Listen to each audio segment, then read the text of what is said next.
സർവകലാശാലകളെ RSS കേന്ദ്രങ്ങളാക്കുന്നതിനുള്ള നീക്കത്തിൽ പ്രതിഷേധിച്ച് DYFI ഇടത് വിദ്യാർത്ഥി സംഘടനകളുമായി ചേർന്ന് രാജ്യവ്യാപക പ്രക്ഷോഭത്തിനൊരുങ്ങുന്നു. ഇതുമായി ബന്ധപ്പെട്ട അടുത്ത മാസം 27 ഡിവൈഎഫ്ഐ മനുഷ്യച്ചങ്ങല തീർക്കും. വിവരങ്ങളുമായി മനു ശങ്കരൻ ചേരുന്നു. മനു, രാജ്യവ്യാപക പ്രക്ഷോഭത്തിനായി ഡിവൈഎഫ്ഐ മനുഷ്യച്ചങ്ങല തീർക്കും 27-ന്. സർവകലാശാലകളെ ഇത്തരത്തിൽ RSS കുത്തകളാക്കി RSS കേന്ദ്രങ്ങളാക്കി മാറ്റാനുള്ള കേന്ദ്ര സർക്കാർ നിലപാടിനെതിരെ വലിയ രീതിയിലുള്ള പ്രക്ഷോഭത്തിനൊരുങ്ങുകയാണ് ഡിവൈഎഫ്ഐ. ഭഗത് സിംഗിന്റെ രക്തസാക്ഷിത്വ ദിനമായ മാർച്ച് 23-ന് തന്നെ രാജ്യത്തെ എല്ലാ സംസ്ഥാന തലസ്ഥാനങ്ങളിലും ഇത് സംബന്ധിച്ച് മനുഷ്യച്ചങ്ങല തീർത്തുകൊണ്ട് ഈ പ്രക്ഷോഭം ആരംഭിക്കുമെന്നാണ് വിവിധ ഇടത് യുവജന സംഘടനകൾ അറിയിച്ചിരിക്കുന്നത്. DYFI, AIYF, revolutionary youth front, all India youth league, revolutionary youth association, RJD, JDU, NYC അടക്കമുള്ള വിവിധ യുവജന ഇടതു സംഘടനകൾ ചേർന്നുകൊണ്ടാണ് ഈ പ്രക്ഷോഭം നടത്തുന്നത്.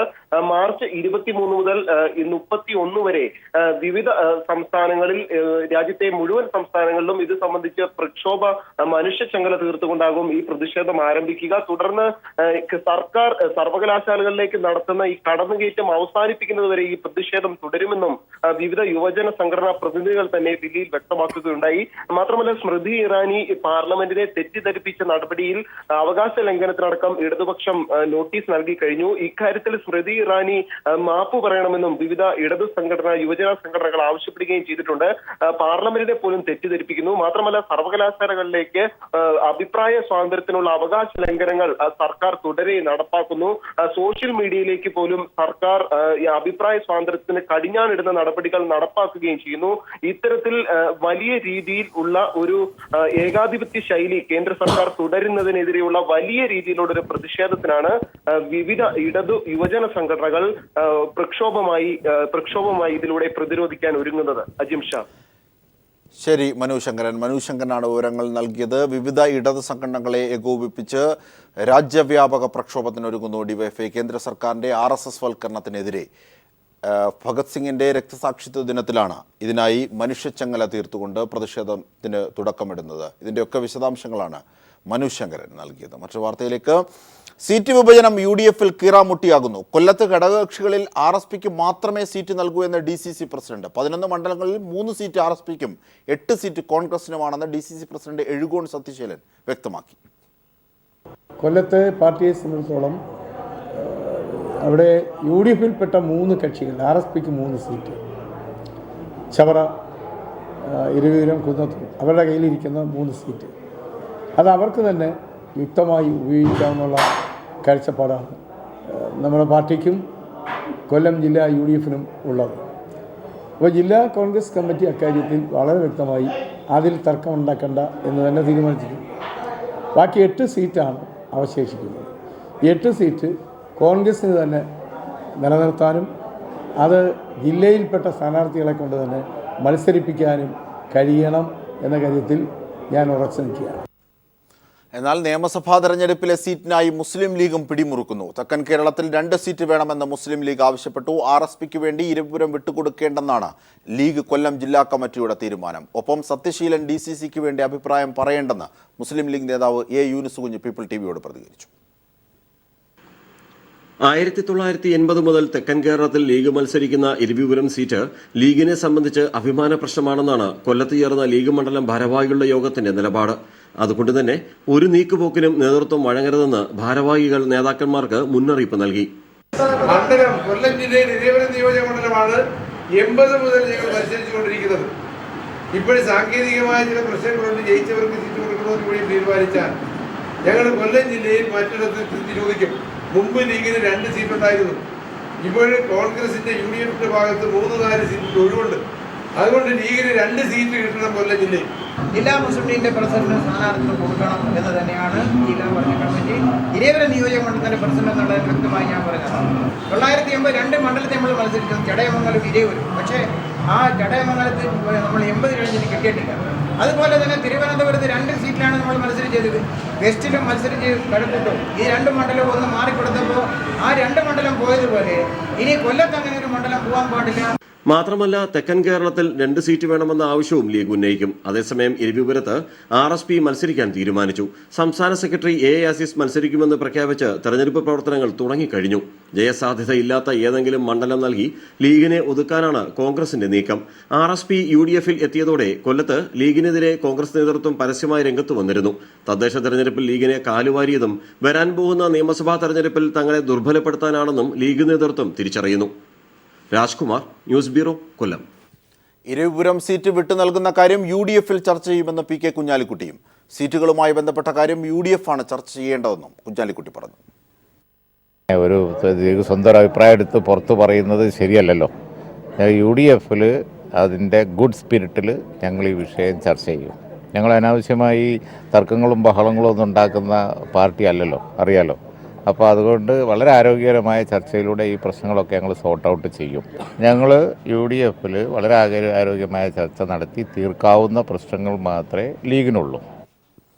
നിയമസഭാ തെരഞ്ഞെടുപ്പിൽ ജയസാധ്യതയില്ലാത്ത സീറ്റുകൾ നൽകുന്ന പതിവ് പരിപാടി പറ്റില്ലെന്ന് ജനതാദൾ യുണൈറ്റഡും.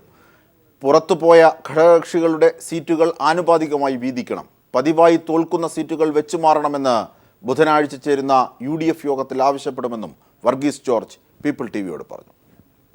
നിയമസഭാ തെരഞ്ഞെടുപ്പിൽ ജയസാധ്യതയില്ലാത്ത മണ്ഡലങ്ങൾ നൽകുന്ന പതിവ് പരിപാടി അംഗീകരിക്കില്ലെന്ന നിലപാട് JDU UDF നേതൃത്വത്തെ അറിയിക്കും. പതിവായി തോൽക്കുന്ന മട്ടന്നൂർ, ഏലത്തൂർ, നേമം തുടങ്ങിയ മണ്ഡലങ്ങൾ വേണ്ട. ഇതിനു പകരം കൊച്ചിയിലോ ആലപ്പുഴയിലോ സീറ്റുകൾ നൽകണമെന്ന് വർഗീസ് ജോർജ് ആവശ്യപ്പെട്ടു. എന്ന് മാത്രമല്ല, ഞങ്ങൾക്ക് കിട്ടിയ 6 സീറ്റുകളിൽ 3 സീറ്റുകൾ തീരെ ജയസാധ്യതയില്ലാത്ത സീറ്റുകളാണ്. പ്രത്യേകിച്ച് ഞങ്ങൾ മുന്നണിയിൽ താമസിച്ചു എന്നതുകൊണ്ട് കേരളത്തിൽ മാർക്സിസ്റ്റ് പാർട്ടി ആദ്യം ജയിക്കുന്ന സീറ്റുകളിൽ ചിലതാണ് ഞങ്ങൾക്ക് തന്നത്. 70-80 സീറ്റ് മത്സരിക്കുന്ന ഒരു വലിയ പാർട്ടി തോക്കുന്ന 7-8 സീറ്റ് മത്സരിക്കുന്നത് സ്വാഭാവികമാണ്. പക്ഷേ 6 സീറ്റ് മത്സരിച്ചൊരു പാർട്ടി നേരെ പകുതി സീറ്റുകളിൽ വിജയസാധ്യതയില്ലാത്ത സീറ്റുകളിൽ മത്സരിക്കുന്ന ബുദ്ധിമുട്ടാണ്. തെരഞ്ഞെടുപ്പിൽ കൂടുതൽ സീറ്റുകൾ വേണം. മുന്നണി വിട്ടുപോയ ഘടകകക്ഷികളുടെ സീറ്റുകൾ ആനുപാതികമായി വീതിക്കണം. കുറച്ച് സീറ്റുകൾ ഇപ്പോൾ UDF-ൽ പുതുതായിട്ട് വന്ന് ചേർന്നിട്ടുണ്ട്. ചില ഘടകകക്ഷികൾ UDF വിട്ടുപോയതുകൊണ്ട് ആ സീറ്റുകൾ ആനുപാതികമായി ഞങ്ങളുടെ പാർട്ടിക്ക് കൂടി വീതിച്ചു തരണമെന്ന് ഞങ്ങൾ അഭ്യർത്ഥിക്കുന്നുണ്ട്. നിയമത്തിനു പകരം തിരുവനന്തപുരത്ത് മറ്റൊരു മണ്ഡലം നൽകണമെന്നും JDU ആവശ്യപ്പെട്ടു. ബുധനാഴ്ച ചേരുന്ന UDF യോഗത്തിൽ JDU നിലപാടറിയിക്കും. MR Sajesh, news bureau, Thiruvananthapuram. തെരഞ്ഞെടുപ്പിൽ മത്സരിക്കുമോ എന്ന് പിന്നീട് അറിയിക്കാമെന്ന് VS അച്യുതാനന്ദൻ. മത്സരരംഗത്തുണ്ടാകുമോ എന്ന മാധ്യമപ്രവർത്തകരുടെ ചോദ്യത്തോട് പ്രതികരിക്കുകയായിരുന്നു VS അച്യുതാനന്ദൻ. തെരഞ്ഞെടുപ്പിൽ താങ്കളുടെ സ്ഥാനാർത്ഥിത്വത്തെ സംബന്ധിച്ചാണ് ചൊവ്വാഴ്ച നടക്കാൻ പോണ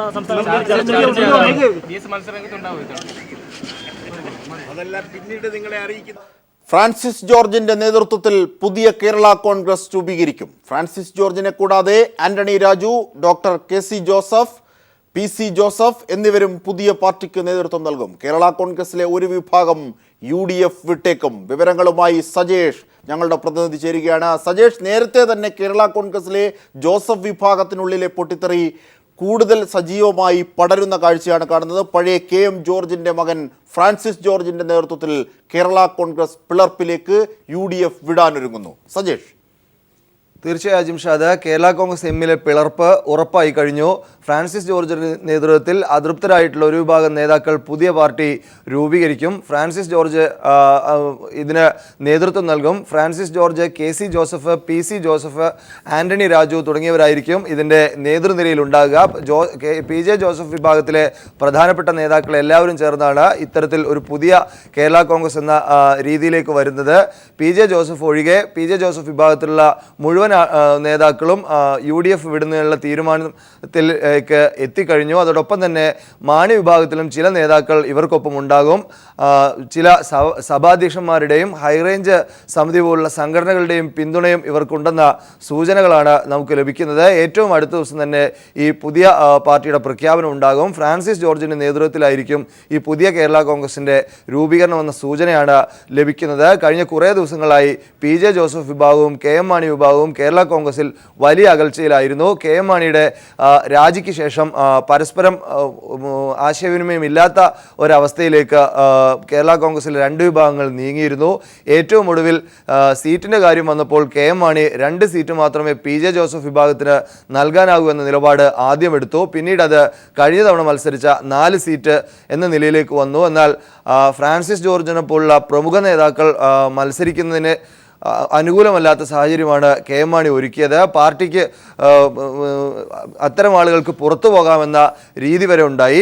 അതോടൊപ്പം തന്നെ വളരെ പ്രധാനപ്പെട്ട കാര്യം, ഈ പുറത്തു പോകുന്ന നേതാക്കൾ പറയുന്ന പ്രധാനപ്പെട്ട കാര്യം, അതിനകത്ത് ഒരു രാഷ്ട്രീയം കൂടി അടങ്ങിയിരിക്കുന്നു. ജോസ് കെ മാണി പാർട്ടിയെ ഹൈജാക്ക് ചെയ്യുന്നു. ജോസ് കെ മാണി പറയുന്നത് മാത്രമാണ് കെ എം മാണി കേൾക്കുന്നത്. അതോടൊപ്പം തന്നെ BJP പോലുള്ള സംഘടനകളുമായി ചർച്ച നടക്കുന്നു. ഈ രീതിയിലുള്ള കാര്യങ്ങൾ അംഗീകരിക്കാനാകില്ല. ജോസ് കെ മാണിയെ അംഗീകരിച്ചുകൊണ്ട് മുന്നോട്ട് പോകാനാകില്ല. ജോസ് കെ മാണിയെ വഴിവിട്ട മാർഗങ്ങളിലൂടെ കേരള കോൺഗ്രസിൻ്റെ തലപ്പത്തെത്തിക്കുന്നുള്ള ശ്രമമാണ് കെ എം മാണി നടത്തുന്നത്. തുടങ്ങിയ രാഷ്ട്രീയ പ്രശ്നങ്ങളും ഇവർ ഉന്നയിക്കുന്നു. അടുത്ത ദിവസം തന്നെ പുതിയ പാർട്ടിയുടെ പ്രഖ്യാപനം ഉണ്ടാകും. അജിംഷാദ്, അതായത് സജേഷ്, ഇതുമായി ബന്ധപ്പെട്ട വാർത്തകൾ നമ്മൾ തന്നെ സജേഷ് തന്നെ ഒരു പക്ഷേ ദിവസങ്ങളായി നൽകി വരികയാണ്. കേരള കോൺഗ്രസിനുള്ളിൽ ഉണ്ടായിരിക്കുന്ന ഏറ്റവും പുതിയ പരിണാമങ്ങൾ ഒരു പക്ഷേ വളരെ വ്യക്തവുമാണ്.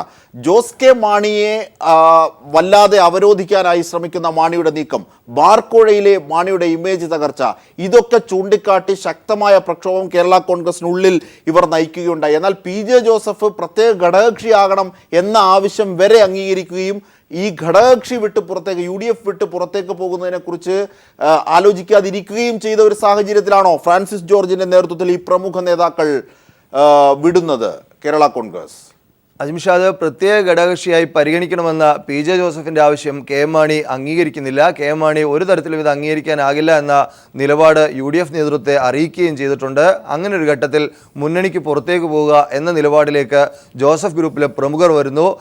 ജോസഫ് ഗ്രൂപ്പിലെ PJ ജോസഫ് മാത്രമാണ് മുന്നണി വിടുന്ന കാര്യത്തിൽ ഒരു തീരുമാനം എടുക്കാത്തത്. എന്നാൽ ജോസഫ് ഗ്രൂപ്പിലെ പ്രധാനപ്പെട്ട നേതാക്കളായിട്ടുള്ള ഫ്രാൻസിസ് ജോർജും KC ജോസഫും PC ജോസഫും ആന്റണി രാജുവും എല്ലാം ഇത്തരമൊരു തീരുമാനത്തിലേക്ക് നീങ്ങിക്കഴിഞ്ഞതായാണ് മനസ്സിലാക്കാൻ കഴിയുന്നത്. ഇനി കെ എം മാണിയോടൊത്ത് തുടരാനാകില്ല എന്ന നിലപാട് ഇവരെടുക്കുന്നു. അതിൽ വളരെ പ്രധാനപ്പെട്ട കാര്യം, ഒന്ന്, ജോസ് കെ മാണി പാർട്ടിയെ ഹൈജാക്ക് ചെയ്യുന്നു. 2, കർഷക സമരങ്ങളിൽ മാണി കൃത്യമായ നിലപാട് എടുക്കുന്നില്ല. റബ്ബറിൻ്റെ വിലയിടിവിൻ്റെ സമയത്ത് പോലും BJPയുമായി ചർച്ച നടത്തുക എന്ന രീതിയിലേക്കാണ് കെ എം മാണി പോകുന്നത്. വലിയ സമരങ്ങളോ പ്രക്ഷോഭങ്ങളോ ശരിയായ രീതിയിൽ നടത്തുന്നതിനല്ല തയ്യാറാകുന്നത്. ഈ രീതിയിൽ മുന്നോട്ട് പോകുമ്പോൾ മുന്നോട്ട് പോകാനാകില്ല എന്ന നിലപാട് നേതാക്കൾ പങ്കുവെക്കുന്നു. അതോടൊപ്പം തന്നെ കെ എം മാണി ബാർക്കോഴ കേസിൽ രാജിവെക്കുന്ന സാഹചര്യത്തിൽ PJ ജോസഫിനോടും രാജിവെക്കാൻ ആവശ്യപ്പെട്ടിരുന്നു. എന്നാൽ കോഴ വാങ്ങാത്തവർ രാജിവെക്കേണ്ടതില്ല എന്ന നിലപാടാണെന്ന് PJ ജോസഫ് സ്വീകരിച്ചത്. അതിന് വൈരാഗ്യബുദ്ധി എന്ന നിലയിൽ തന്നെ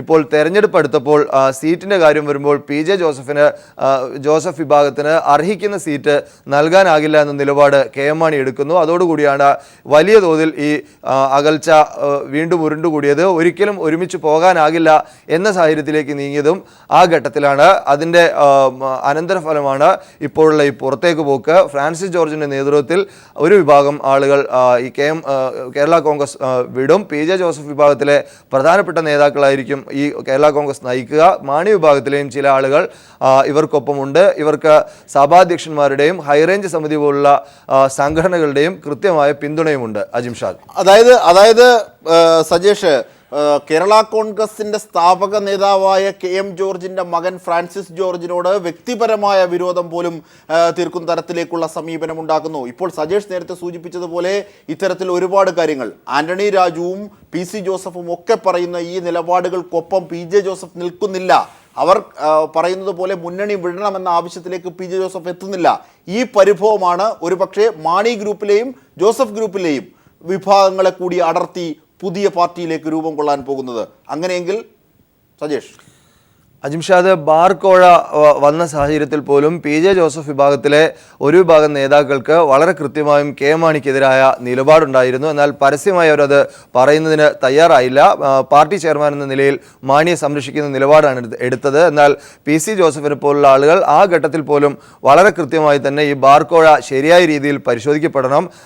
പാർട്ടി നിയോഗിച്ച് ഗൂഢാലോചന കണ്ടുപിടിക്കാൻ പാർട്ടി നിയോഗിച്ച സംഘം ആദ്യം അന്വേഷിക്കേണ്ടത് ഇത്തരത്തിലൊരു കോഴ നടന്നിട്ടുണ്ടോ, അങ്ങനെയെങ്കിൽ ഈ ഗൂഢാലോചന അന്വേഷിക്കപ്പെടേണ്ട കാര്യമില്ല എന്ന തരത്തിലേക്ക് പോലും നിലപാടെടുത്ത നേതാക്കൾ പി ജെ ജോസഫിനൊപ്പം ഉണ്ടായിരുന്നു. ആ തർക്കം രൂക്ഷമായത് മാണി രാജിവെച്ച സാഹചര്യത്തിലായിരുന്നു. മാണി രാജിവെക്കുമ്പോൾ ഒപ്പം പി ജെ ജോസഫിനോടും രാജിവെക്കാൻ മാണി ആവശ്യപ്പെട്ടു. ഒരു ദിവസം മുഴുവൻ നീണ്ട അന്നത്തെ ശ്രമങ്ങൾ നമുക്കറിയാം. പി ജെ ജോസഫിനെ രാജിയിലേക്ക് എത്തിക്കുന്നതിന് വേണ്ടി വൈകിട്ട് 5 മണിവരെയെങ്കിലും കെ എം മാണി സമ്മർദ്ദം ചെലുത്തുകയായിരുന്നു. എന്നാൽ പി ജെ ജോസഫ് വിഭാഗം ആ ഘട്ടത്തിലെടുത്ത ഉറച്ച നിലപാട് പി ജെ ജോസഫ് കോഴ വാങ്ങിയിട്ടില്ല, അതുകൊണ്ട് കെ എം മാണിക്കൊപ്പം രാജിവെക്കേണ്ട സാഹചര്യമില്ല എന്നായിരുന്നു. തുടർന്നാണ് കെ എം മാണി ഒറ്റയ്ക്ക് രാജിവെച്ചത്. അതിനുശേഷമാണ് കണ്ടാൽ മിണ്ടാത്ത തരത്തിലുള്ള അകൽച്ചയിലേക്ക് നേതാക്കൾ നീങ്ങിയതും അതിൻ്റെ തുടർച്ച എന്നോണം ഈ നിയമസഭാ തെരഞ്ഞെടുപ്പിൽ സീറ്റ് നിർണ്ണയിക്കേണ്ട സാഹചര്യം വന്നപ്പോൾ കൂടുതൽ സീറ്റ് നൽകുന്നതിന് കെ എം മാണി തയ്യാറായില്ല. ആദ്യം 2 സീറ്റ് മാത്രമേ നൽകൂ എന്ന നിലപാടെടുത്തു. അതിൽ തന്നെ മോൻസ് ജോസഫിൻ്റെ സീറ്റ് ഏറ്റുമാനൂരേക്ക് മാറ്റണമെന്ന നിലപാടെടുത്തു. കെ സി ജോസഫിന് സീറ്റ് നൽകാനാകില്ല എന്ന നിലപാടെടുത്തു. അതോടൊപ്പം തന്നെ പിന്നീട് ഇതൊരു തർക്കമായി പ്രത്യേക ഘടകകക്ഷിയായി നിലനിർത്തണമെന്ന ആവശ്യം പി ജെ ജോസഫ് ഉന്നയിച്ചപ്പോഴാണ് ദില്ലിയിൽ വെച്ച് മാധ്യമപ്രവർത്തകരോട് നേരത്തെ മത്സരിച്ച അത്രയും സീറ്റ് വീണ്ടും നൽകാമെന്ന തരത്തിലേക്ക് കാര്യങ്ങൾ നീങ്ങി. എന്നാൽ അപ്പോൾ പോലും പി ജെ ജോസഫ് വിഭാഗത്തിലെ പ്രമുഖ നേതാക്കളായ ഫ്രാൻസിസ് ജോർജിനോ ആന്റണി രാജുവിനോ ഒന്നും തിരഞ്ഞെടുപ്പിൽ മത്സരിക്കാൻ കഴിയുന്ന സാഹചര്യം പോലും ഉണ്ടാകുന്ന തരത്തിലുള്ള തീരുമാനമല്ല ഉണ്ടായത്. നമുക്കറിയാവുന്നതുപോലെ കഴിഞ്ഞ ലോക്സഭാ തെരഞ്ഞെടുപ്പിന് പോലും ഫ്രാൻസിസ് ജോർജ് മത്സരിച്ചിട്ടില്ല. ആ ഘട്ടത്തിൽ നിയമസഭാ തെരഞ്ഞെടുപ്പിൽ സീറ്റ് നൽകാമെന്ന വാഗ്ദാനം ഉണ്ടായിരുന്നു, അത് നടന്നില്ല. അതോടൊപ്പം മറ്റ് രാഷ്ട്രീയ സാഹചര്യം കൂടിച്ചേരുമ്പോൾ കെ എം മാണി വിഭാഗത്തിലെ പിളർപ്പ് ഉറപ്പാകുകയാണ്. റബ്ബറിലെ വിലയിടിവിൽ പാർട്ടിയുടെ പ്രതികരണം ശരിയായ രീതിയിലായില്ല. ആ ഘട്ടത്തിൽ ബി ജെ പിയുമായുള്ള ചർച്ചയ്ക്കാണ് കെ എം മാണി മുതിർന്നത്. അതോടൊപ്പം തന്നെ ജോസ് കെ മാണിയെ അനാവശ്യമായി നേതാവാക്കാൻ വഴിവിട്ട മാർഗങ്ങളിലൂടെ മാണി ശ്രമിക്കുന്നു. ജോസ് കെ മാണി പാർട്ടിയെ ഹൈജാക്ക് ചെയ്യുന്നു തുടങ്ങിയ പരാതികൾ ഉയർത്തിക്കൊണ്ടാണ് ഫ്രാൻസിസ് ജോർജിനൊപ്പമുള്ള നേതാക്കൾ പുറത്തേക്ക് പോകുന്നത്. അജിംഷാദ്, തീർച്ചയായും കേരള കോൺഗ്രസിന്റെ നിർണായകമായ വഴിത്തിരിവ്, ഒരുപക്ഷെ പിളർപ്പ് ഏറ്റവും ആസന്നമായ നിമിഷങ്ങളിലൂടെയാണ് കേരള രാഷ്ട്രീയം കടന്നു പോകുന്നത്. Francis George, Antony Raju, P C Joseph എന്നിവരുടെ നേതൃത്വത്തിൽ മാണി ഗ്രൂപ്പിലെയും ജോസഫ് വിഭാഗത്തിലെയും ഒരു വിഭാഗത്തെ അടർത്തി പുതിയ കേരള കോൺഗ്രസ് രൂപം കൊള്ളും. ഉടൻ തന്നെ അതിൻ്റെ ഔദ്യോഗിക പ്രഖ്യാപനവും ഉണ്ടാകും. അതിലേക്ക് തന്നെയാണ് കാര്യങ്ങൾ നീങ്ങുന്നത്. ഏറ്റവും പുതിയ വാർത്തയും അതിൻ്റെ വിശദാംശങ്ങളുമാണ് എം.ആർ. സജേഷ് നൽകിയത്. സർക്കാരിനെതിരെ ആഞ്ഞടിച്ച് കർദിനാൾ മാർ ക്ലിമിസ് കതോലിക്ക ബാവ. സംവരണത്തിൽ വാഗ്ദാനം നൽകി ഉമ്മൻചാണ്ടി വഞ്ചിച്ചു. കോർപ്പറേറ്റുകൾക്ക് മുന്നിൽ UDF മുട്ടുമടക്കി. നീതി നിഷേധിക്കപ്പെട്ടവന്റെ പക്കൽ ഇപ്പോഴും വോട്ടവകാശമുണ്ടെന്ന കാര്യം മുഖ്യമന്ത്രി ഓർക്കണമെന്നും ക്ലിമിസ് ബാവ പറഞ്ഞു. നെടുമങ്ങാട് വൈദിക ജില്ലാ സഭാസംഗമത്തിൽ സംസാരിക്കുകയാണ് മലങ്കര സഭാധ്യക്ഷൻ കർദിനാൾ മാർ ബസേലിയസ് ക്ലിമീസ് കാതോലിക്ക ബാവ. ക്രിസ്ത്യൻ നാടാർ സംവരണ വിഷയത്തിൽ മുഖ്യമന്ത്രി ഉമ്മൻചാണ്ടിക്കും സർക്കാരിനുമെതിരെ കടുത്ത വിമർശനവുമായി രംഗത്തെത്തിയത്. UDF പ്രകടന പത്രികയിൽ വാഗ്ദാനം ചെയ്ത നാടാർ സമുദായ സംവരണം നടപ്പാക്കാതെ സർക്കാർ കടുത്ത വാഗ്ദാന ലംഘനമാണ് നടത്തുന്നതെന്നും മുഖ്യമന്ത്രി നാടാർ സമുദായത്തിലെ സംവരണമില്ലാത്തവരെ വഞ്ചിച്ചെന്നും അദ്ദേഹം പറഞ്ഞു. നിങ്ങൾ ചെയ്യേണ്ടുന്നത്, പ്രിയപ്പെട്ട ഭരണാധികാരികളെ, നിങ്ങൾ എന്തിന്റെ കാരണം പറഞ്ഞാണ് ഈ സംവരണം ഈ പാവപ്പെട്ട ജനതയ്ക്ക് നിഷേധിക്കുന്നത്? അതെന്നെ ബോധ്യപ്പെടുത്തണം. ഈ സർക്കാർ 5 വർഷമായി തുടർച്ചയായി നൽകി വന്നിരുന്ന വാഗ്ദാനം അവസാനത്തെ 5 ദിവസത്തിന് മുൻപ് എന്തുകൊണ്ട് നിഷേധിച്ചു എന്നറിയാൻ നീതി നിഷേധിക്കപ്പെട്ട നാടാർ സമുദായത്തിലെ മക്കൾക്ക് അവകാശമുണ്ട്. അത് നിങ്ങൾ ബോധ്യപ്പെടുത്തിയേ മതിയാവൂ. കോർപ്പറേറ്റുകളുടെയും സംഘടിത ശക്തികളുടെയും മുന്നിൽ എല്ലാം മറക്കുന്ന ഉമ്മൻചാണ്ടി പാവങ്ങളുടെ കണ്ണുനീരിന് വിലയുണ്ടെന്ന് മറക്കരുതെന്നും കാതോലിക്ക ബാവ ആഞ്ഞടിച്ചു. ഈ സംവരണമില്ലാത്തവരുടെ വോട്ട് കൂടി നേടി MLA സ്ഥാനത്തിരിക്കുന്ന നമ്മുടെ ജില്ലയിലെ MLA-മാര് കൂടി ശ്രദ്ധിക്കുന്നത് കൊള്ളാം. ഇവരുടെ കയ്യിൽ ഇപ്പോഴും വോട്ടവകാശമുണ്ട്. സംവരണത്തിനായി ഈ സർക്കാരിന്റെ കാലത്ത് തന്നെ നടപടിയുണ്ടാവണമെന്ന് ആവർത്തിച്ച് ആവശ്യപ്പെട്ട അദ്ദേഹം ഇല്ലെങ്കിൽ നീതി നിഷേധിക്കപ്പെട്ടവർ സർക്കാരിനെതിരെ ഒറ്റക്കെട്ടായി എതിർക്കുമെന്നും ഓർമ്മിപ്പിച്ചു. നീതി കിട്ടിയില്ലെങ്കിൽ വോട്ടിന്റെ വില യഥാസമയം കാണിച്ചു കൊടുക്കണമെന്ന സഭാവിശ്വാസികളെ ആഹ്വാനം ചെയ്താണ് കാതോലിക്ക ബാവ തന്റെ പ്രസംഗം അവസാനിപ്പിച്ചത്. News bureau, Thiruvananthapuram. മദ്യത്തെ അനുകൂലിക്കുന്നവർക്ക് വോട്ടില്ലെന്ന് ആർച്ച് ബിഷപ്പ് സുസൈപാക്യം. തെരഞ്ഞെടുപ്പിന് മുമ്പ് എല്ലാ രാഷ്ട്രീയ പാർട്ടികളും മദ്യനയം വ്യക്തമാക്കണമെന്നും സുസൈപാക്യം പറഞ്ഞു. ബംഗളൂരുവിൽ മലയാളി വിദ്യാർത്ഥികൾക്ക് മർദ്ദനമേറ്റ സംഭവം ഞെട്ടലുളവാക്കുന്നതെന്ന് പിണറായി വിജയൻ. കർണാടകവുമായി ബന്ധപ്പെട്ട് കേരള സർക്കാർ വേണ്ടത് ചെയ്യണമെന്നും പിണറായി വിജയൻ ഫേസ്ബുക്ക് പോസ്റ്റിലൂടെ ആവശ്യപ്പെട്ടു. ഇന്നലെയാണ് ബീഫ് കഴിച്ചു എന്നാരോപിച്ച് 3 മലയാളി വിദ്യാർത്ഥികളെ ബംഗളൂരുവിൽ ഒരു സംഘം ആളുകൾ വീട്ടിൽ കയറി മർദ്ദിച്ചത്.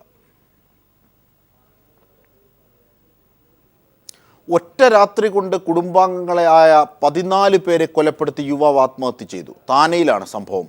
കൊല്ലപ്പെട്ടവരിൽ 7 കുട്ടികളുമുണ്ട്. കൊലപാതകത്തിന് പിന്നിൽ സ്വത്ത് തർക്കമാണെന്ന് പോലീസ് അറിയിച്ചു.